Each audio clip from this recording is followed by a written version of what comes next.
The AI Summit held recently in New York is known as the most important event for commercially applied AI.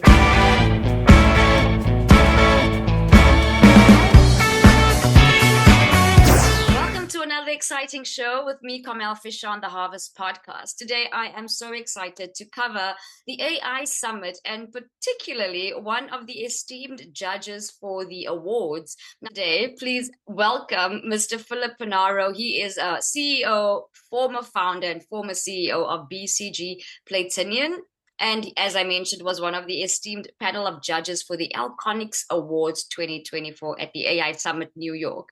Mr. Philip Panaro, welcome to the show. We're excited to dive into some more insights around you, your background, but obviously just welcome. Yes, thank you for having me. I think it's important for your team to know and the audience to know what my background is. Yes. One of the key things I've done in my background is I built the market surveillance system for the NASDAQ stock market. Market surveillance is the system they use to identify people who do illegal trade reporting, shorting, illegal activities on the market. And it used to take them 4 months to do that, just identify them. It used to take 2 years to prosecute them. And we used AI and new technology. We reduced it from 4 months to 1 minute. Incredible. Wow. Yes. And we were nominated. I was nominated for Smithsonian as a result of that work. And just to give you an idea in terms of how people say, how does AI provide value? Well, there was over 1,000 people at the NASDAQ doing market surveillance, and the volumes were in the hundreds of millions. Now they're in the billions, and they have half the people. So they have half the people doing 10 times more of the volume, and they do it from 4 months to a minute. I mean, so that gives you a perspective of the value. So I was chosen after that to start Boston Consulting Group's technology entity, execution entity.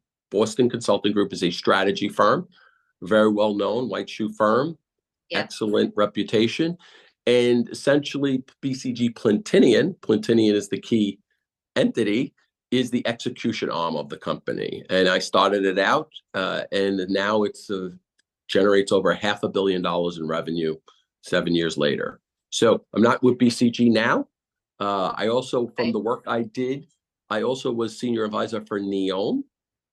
NEOM is the city being built in Saudi Arabia with a budget of $500 billion, believe it or not. And it was the world's first cognitive city, which, what does that mean in English? It's a thinking city. So the goal of that is right now, all the buildings in New York and all the cities and all the federal government buildings are all on Web 2 technology. We're moving them to Web 3 technology, which puts them in a position to be cognitive, which means it becomes a thinking building, which means that it's built on a digital twin and it has AI running through it. And as it learns the patterns of the people in terms of water, waste, air, electricity, and gas, it adjusts itself without any human intervention to save money.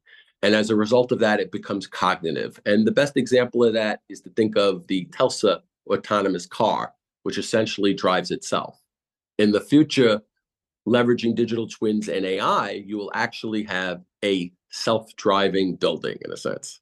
Incredible. And obviously, well, my mind's telling me that it's easier to develop a brand new city with that as its infrastructure, the base, the foundation.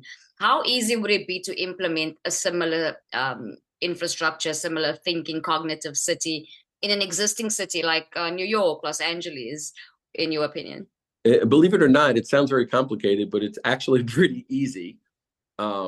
We are doing Deloitte's headquarters, Deloitte & Touche, which is a big four consulting and accounting firm with over 400,000 employees and 60 billion in revenue. They had chosen me to build the digital twin of their headquarters in Tennessee and their data center. And believe it or not, it takes 2 days to scope out where the HVACs are, the waste, the heat, the gas, the electricity, the security. And essentially, we ordered the equipment, which is sensors and a server. Right. And essentially, it takes like 2 weeks to put it in, believe it or not. Now, Incredible. So just on that note, you've obviously, as the former leader of BCG Platinion, you've observed critical technological transformations, and you're mentioning a few here, but what have you particularly observed that is going to make AI a game changer for enterprise strategy? And I know you've touched on a few, but just in layman's terms, what particular transformations are you witnessing, have you observed, that's really going to be the game changer for AI in enterprises? so that the question always becomes, how do I deploy AI? How do I get started with AI? Everybody's talking about AI. There's an AI revolution, but how do I get started? So what I was describing is digitizing assets.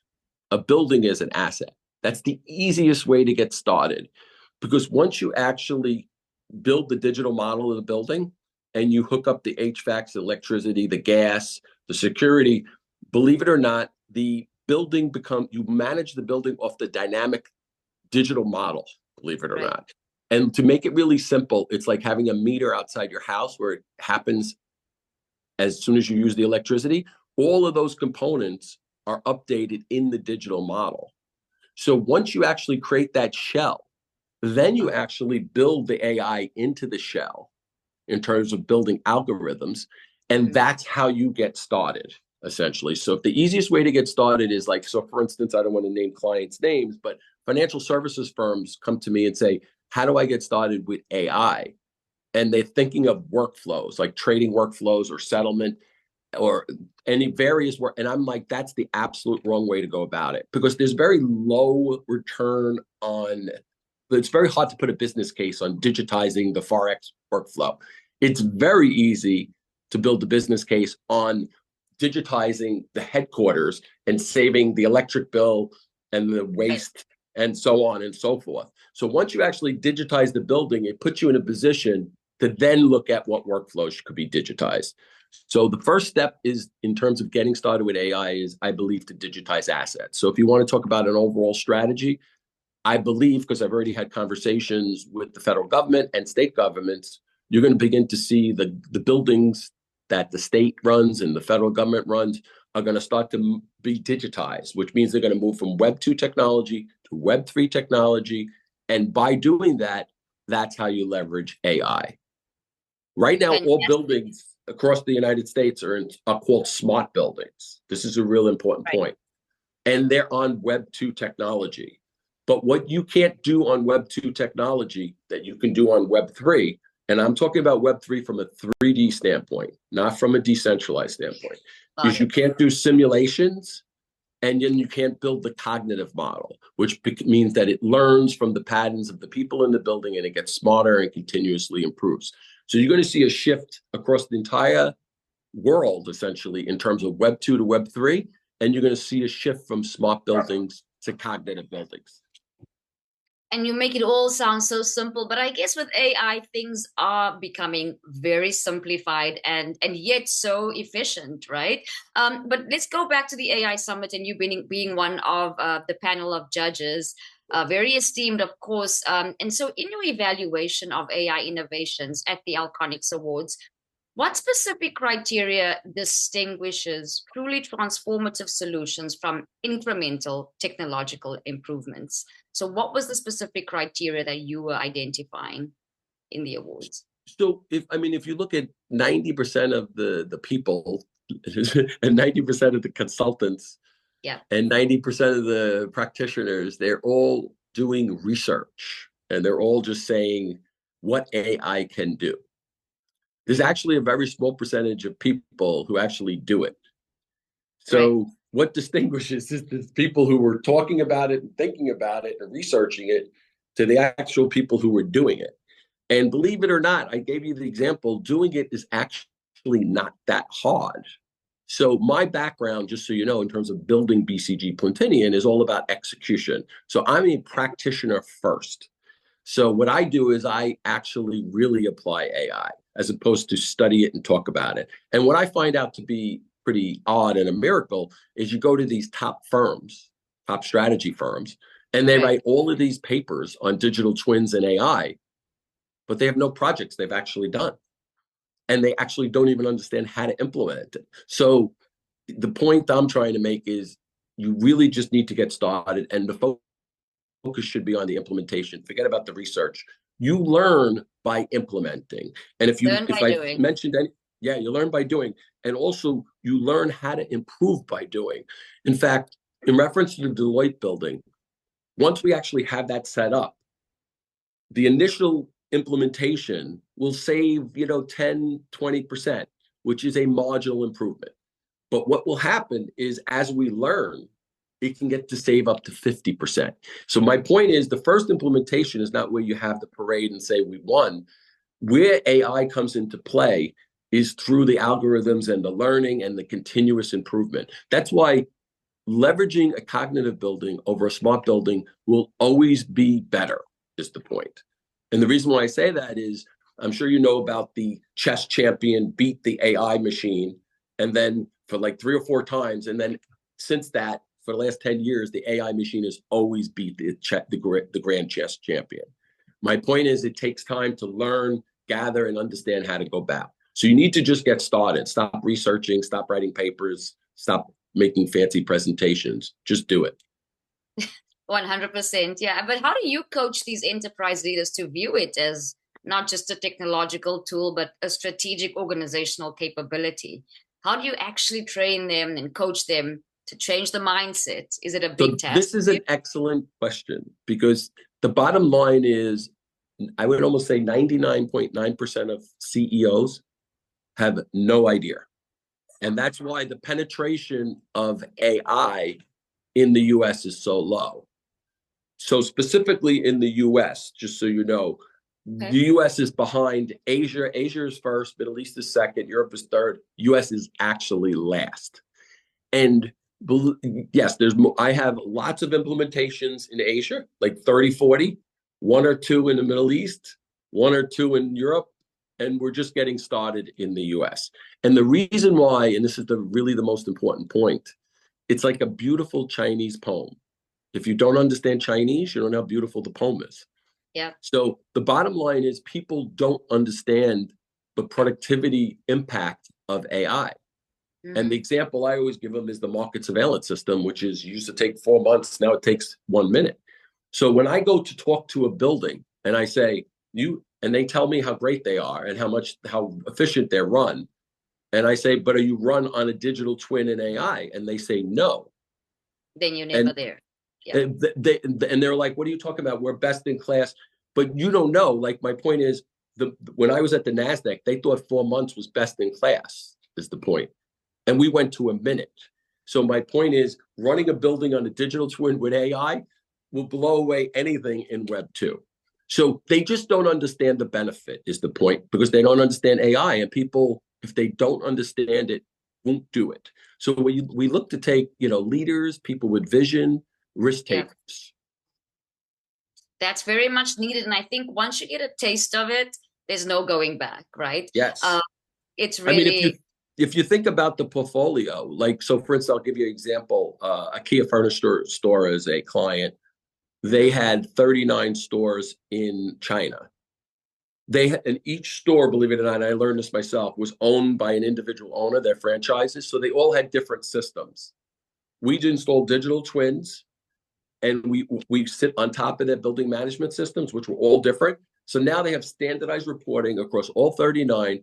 They have their carbon footprint within 15 seconds of the gas emissions or the electricity emissions, and it all goes right back to Sweden as one report.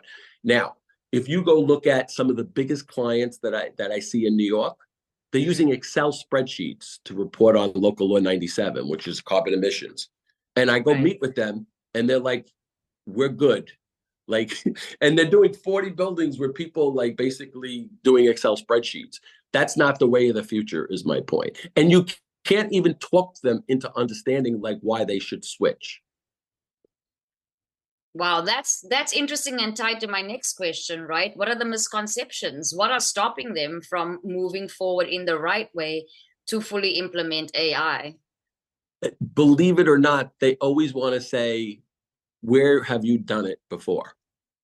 Which is why Deloitte did their own headquarters and data center, because they want to show, basically they eat their own dog food. So if they're going to go around to clients and say, you should do this. They were like, here, we've actually done it ourselves. Come take a look. It really does work. So Yeah. that's the best way to prove it is to show them that you've done it before and they can actually see it. They want a Right. reference client. What are they getting wrong about it though? Like what are The CEOs? yeah, like what are they not understanding basically? So there's myths, right? Or there's misconceptions about AI and maybe the extent of the time and effort it'll take to create the digital twins, perhaps. I'm just trying to understand what is So, stopping them from fully getting it. so I talk, let's just say, for one of the top 4 strategy firms, their head of technology. Yeah. And I said, he's talking to me about all his great real estate clients. And I said, well, why don't you use digital twins and AI to do the reporting? And he was like, well, Phil, you have to continuously update that model. How are we going to do that? And I'm like, this is the guy who's the global head of technology. I'm like, we're going to connect the sensor. It's going to get updated automatically. Yeah. So if that's the global head of technology, can you imagine the Wow. CEO? They Yeah. don't have any clue. The the problem is they just don't understand. I hate to say it. And they don't believe. So when I actually made the proposal for the NASDAQ stock market, I mean, the CEO told me that don't worry about it, Phil, because you're not going to be here. Like, do you really think we're going to do this? Like, you're crazy. And lucky I had a business sponsor who stood behind me and said, well, we'll let you do a pilot and we'll see how that works for like whatever, 75,000. And if that works, you can go to the board. And so you need to have a sponsor is the key thing. You need to have somebody who believes. But Right. one of my worst faults is I see things before other people see them. And then I wonder why they don't see them. And I'm like, hey, why can't you see this? Like Right. what I see from buildings right now. And, one of the things is we do hotels too. And if you go into these hotels in New York City and you go down their basement, it's like literally they're Titanic. They're like shoveling coal. I'm not kidding around. So my point is, we go in there and we say we literally could save 50% of your agent, of your energy costs, and they just don't believe it. They just don't believe it. So, but just so you know, it's pretty easy. I hate to say it, it's pretty easy because if you have a continuous feed of all your energy on your HVACs, your energy, you can see where you need to make adjustments, and you can see the patterns of the different people. And then eventually you build the algorithms and it's just a self-fulfilling prophecy. So AI has not been accepted within the US. In fact, of all of the continents, it's the least accepted. There's the most conversation about it in the US, Yeah. but it's the least practiced. Now, where it is practiced is with the scalers, the super scalers, like Meta and Google, all of the ones who are buying NVIDIA software. Right. They understand it. And that's why they're spending billions upon billions on AI and on NVIDIA. In terms of the 495 other firms, the penetration is less than 1% because they're technology firms, so they understand the benefit. And Yeah. when we see the analysts on television, they say, are they throwing their money away? Like, because they see they're spending tens of billions of dollars, Meta, Google, Microsoft. And the answer is absolutely not, because they understand AI and they understand the type of productivity. Like if every building in New York switched to Web3, digital twins AI, you're talking about a 50% reduction. You're talking about real-time carbon emissions. You're talking about managing a global portfolio on one sheet that is continuously updated on your phone. You can run your whole building from your phone. And they just don't get it. Really incredible. Looking at emerging AI capabilities, in your professional opinion, is there any one particular capability that AI has that could potentially or substantially create the most competitive advantage for organizations, if you could pinpoint one? Well, like I said, I'd like to always keep it simple because they can't even understand the simple piece. That's the easiest thing on a business case is a building because it has energy costs and utility bills and people coming in and out and occupancy. Right over there, if say for instance, I talked to the federal government. I don't know if you're aware of this. Biden had appointed heads of AI for each of the agencies. Mm-hmm. So I spoke to the CFO, who is the head of AI for HUD. And I basically talked to him about digitizing federal assets. They have over 300,000 300,000 buildings. 300,000. So they should digitize all of those buildings and they can run them. And believe it or not, I mean, this is public information. They don't even know where 10% of those buildings are. So forget about optimizing them. They can at least track them. So you can do that. And then you could do the military barracks and so on and so forth. So there is a lot. And also think about the city governments and the state governments, how inefficient they are. And I'll give you an example of AI, how it can be applied. I don't know if you've ever gone and gotten a passport. You have to go down there, you have to go in the building, you have to wait online, you have to give them all the information. You can do all of that. One of the islands in the Caribbean is basically digitizing their embassy so that you can submit your documents on the phone. You meet in the metaverse, a real person, you give those documents to them, and the whole thing gets processed. So all of the government, not only just the federal assets, but their services could be digitized. Right. So people, go ahead. Go ahead. No, so people just don't realize, like, again, like I say, a beautiful Chinese poem, if you don't understand Chinese, you can't really see how beautiful it is. They really don't understand the benefits of AI. Yeah, that sounds like it is the basis of it. And then maybe to some degree, and you can correct me if I'm wrong, but isn't there a fine balance at this stage between the innovations with AI and then the critical human elements, right? With the strategic implementation, and we're speaking about human resources being diminished, people losing their jobs, etc. How do you help companies or enterprises balance that critical, toe that line, basically? So right now we're at the point where think of AI as an enabler, a friend, not foe, and think of it like having Einstein down your basement, where you can basically ask it any question and get the best answer possible, is my point, or figure out any problem. I don't know how deep you are on the AI side. I mean, the way you program in NVIDIA is you actually give it the result and it programs it to the result. Whereas prior to that, you used to program the thing to get to the result. So my point is, the amount of progress you can make is unbelievable. I mean, I do think that down the line, there's going to have to be severe controls over AI, because at the end of the day, just like we saw in the chess champion and all these other games, they started to play against AI and AI has dominated them. And I don't even know if you're aware, like on the fighter jets, they did simulations where the fighter jet fights the drone and the fighter jet wins with the human person. Now the drone wins, believe it or not. So my point is the AI can take over literally everything. I mean, you want to talk about autonomous trains, planes, ships, infrastructure, buildings. So that's the truth. Yeah, that's the scary truth to some degree. But yes. How do you believe that regulation or rules or everything you're saying may be definitely needed to control AI to some degree? Are we working fast enough with the development and the rules? Like, is I think it seems like one is getting ahead of the other, and that being the innovation. Are we going to get to a point where we do catch up, or are we doomed? I mean, the whole thing is this. I mean, they give you an example of, life and death. They just had a battle in Ukraine where the Ukrainians used a fully drone military force against humans. So, and it was just printed in the paper over the weekend. So yes, this is getting to be a point of being very dangerous. Yes. And like, I also spoke to, it's confidential, but let's put it this way. Somebody asked me, how many people do you need for a destroyer?